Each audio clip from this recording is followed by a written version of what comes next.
Hey, Sine Engraver here. Welcome back to my channel and welcome back to some SuperCollider. We're going to go back to the basics. I am going back to the basics in SuperCollider. 2021 has been one of those years where it's just not been a good year for a certain technique for my craftsmanship. In this case, it's been SuperCollider that I have rather neglected.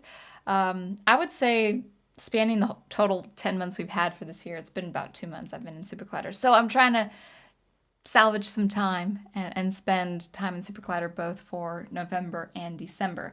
So I'm going straight back to the ABCs.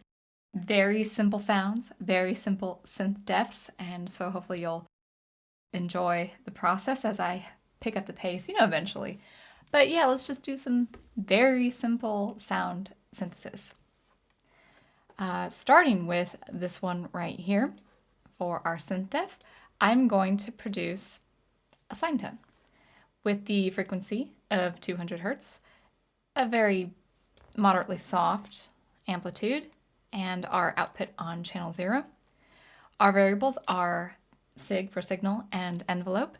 And for envelope, we have our mgen class and our envelope with our new method, followed by this array of levels times between the levels and the shape of the curve. And I actually have this using our plot method here.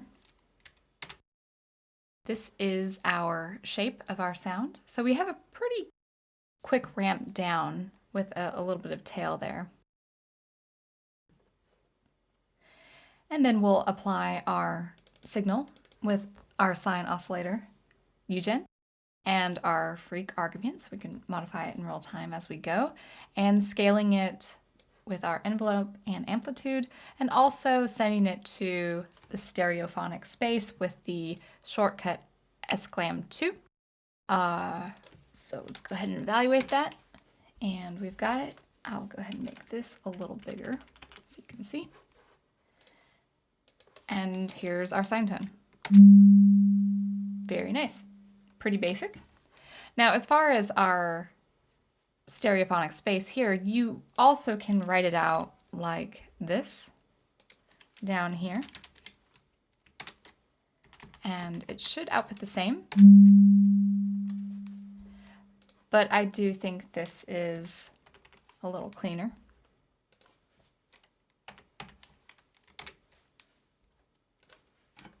And there we go. You can see the synth freeing itself with our envelope using our done action 2. Really, I only use done action 2. Done action 0 would just have the synth stay in that default group there. Let's go ahead and add a little bit more. This is for our ADSR envelope type, the attack, decay, sustain, and release, as you can see here. And this is my attack value and decay value and sustain and release. Now for an envelope requiring this method, the ADSR method, you will need a gate argument. Default to 1 will keep the sound running, keep the synth running right at the edge of sustain here, or the sustain value here. And then once you set the gate to a non-positive value, in this case it should be 0, then that synth will be released. So let's go ahead and add that.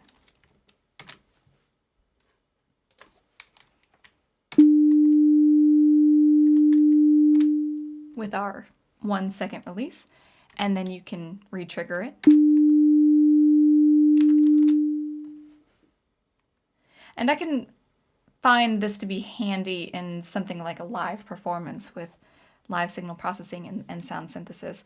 I typically really just use our envelopes with done action 2 for composition purposes, but it is there to be had. And then here it is with, oh, let me go ahead.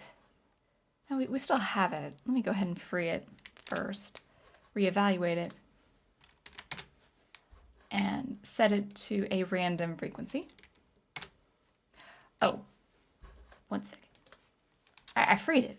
I thought I evaluated it.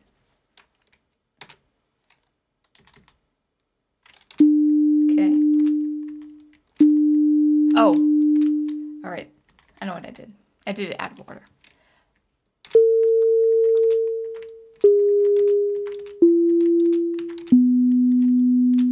And now I'm going to go ahead and free that.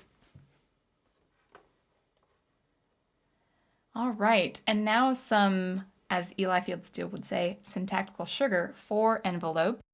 For my envelope variable here, it's all well and good to go ahead and write down endgen as your ugen and this array plus done action 2, but I find that it's simpler to write and to read just a simple envelope ugen with our levels and times and curves as we had before, with our control rate added here and the parentheticals surrounding 2, which is for our done action 2, of course, which would release the synth. And everything else is pretty much written the same. So going forward, I would probably write the envelope variable in this way.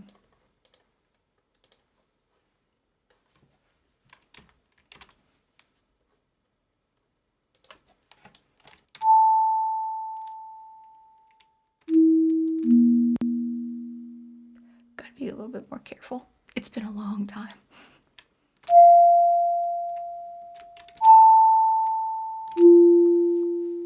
Now, one thing to note is writing args with our colon here for our arguments, followed by the array, is fine. I've long been in the habit of just leaving this out and having our synth name here, followed by the array here. Let's go ahead and add our amplitude and randomize it between 5, or what I would say, 0.05, and I don't want to go beyond 3 really.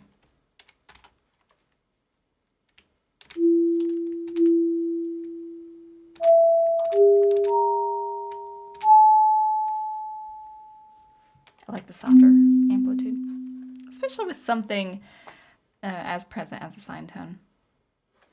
All right, and let's go ahead and add a control variable to our sine oscillation, or sine tone rather, and that is going to be this variable here, par, for low frequency parabolic oscillation.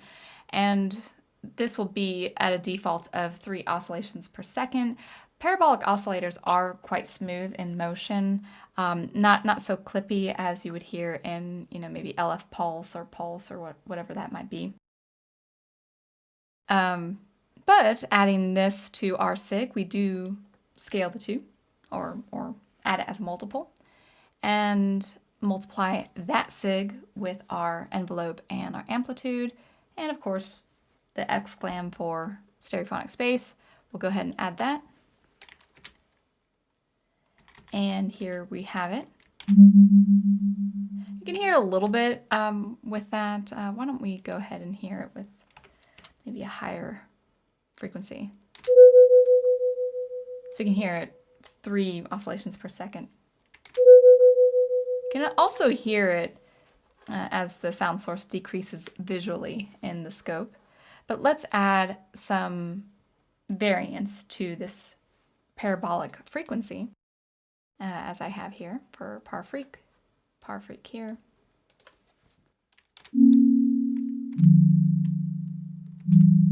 Pretty low, isn't it? A little higher? Yeah. Ooh.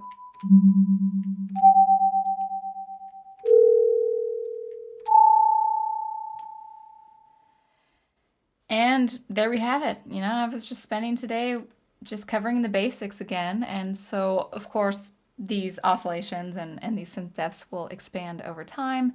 But really, I've been looking at all of Eli Field-Steele's first year, the beginning course of SuperCollider, and that's been really helpful just to review. So any questions you have on SuperCollider, anything to explore in SuperCollider, always refer to Eli Field-Steele's channel. And that's pretty much it. I'm going to start exploring some more. Of course, I'm going to do more sound synthesis, more granular synthesis, but also live signal processing for my voice and my violin again, because it's just been too long. It's been too long. So anyway, guys, this is the basics, but I'm glad you watched this video, and I will advance along as we go. So anyway, thank you so much for watching. Always be on the lookout for some more SuperCollider videos, Thursday, Friday, whatever the case may be. And until I see you next, keep producing the art and music you love and preserving the art and music you love, and I will catch you later. Thanks again.